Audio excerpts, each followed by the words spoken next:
ஒரு சூப்பரான தேங்காய் சாதம் ஈஸியான மெத்தடில் பண்ண போகிறோம். வாங்க வீடியோக்குள்ளே போகலாம். அதுக்கு ஃபஸ்ட்டு தேங்காய் எடுத்துக்கோங்க. ஆஃப் தேங்காய் எடுத்துருக்கேன். அரை பச்சை மிளகாய் எடுத்துக்கோங்க. கேஷ்நட் டேஸ்ட்டுக்காக கடுகு, உளுத்தம்பருப்பு, கடலைப்பருப்பு, மிக்ஸி எடுத்துக்கோங்க. தேங்காய் ஆட் பண்ணிக்கோங்க. தேங்காய் நல்லா நைஸாக அரைக்கணும். இப்போ மிக்ஸியில் அரைச்சாச்சு. இந்த மாதிரி இருக்குது, நல்லா நைஸாக இருக்குது. இந்த மாதிரி இருந்தால் போதும். நெக்ஸ்ட்டு தாளிக்க போகிறோம். தாளிக்கிறதுக்கு கொஞ்சமாக எண்ணெய் ஆட் பண்ணிக்கோங்க. ஃபஸ்ட்டு கேஷ்நட் மட்டும் தனியாக ஆட் பண்ணிக்கலாம். நல்லா ஃப்ரை பண்ணிக்கோங்க. கடுகு, உளுத்தம்பருப்பு, கடலைப்பருப்பு ஆட் பண்ணிக்கோங்க. நல்லா ஃப்ரை பண்ணிக்கோங்க. கலர் சேஞ்ச் ஆகும்.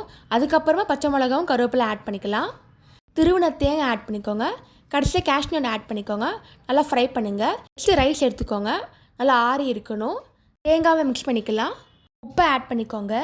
சுவையான தேங்காய் சாதம் ரெடி ஆகிடுச்சு. நீங்களும் ட்ரை பண்ணி பார்த்துட்டு எப்படி இருக்குன்னு சொல்லுங்கள். இந்த மாதிரி சிம்பிள் ரெசிபியில் யூடியூப் சேனல் போட்டிருக்கேன். அதையும் மறக்காமல் செக் பண்ணி பாருங்கள். தேங்க்ஸ் ஃபார் வாட்சிங். லைக் பண்ணுங்கள், ஷேர் பண்ணுங்கள், சப்ஸ்கிரைப் பண்ணுங்கள்.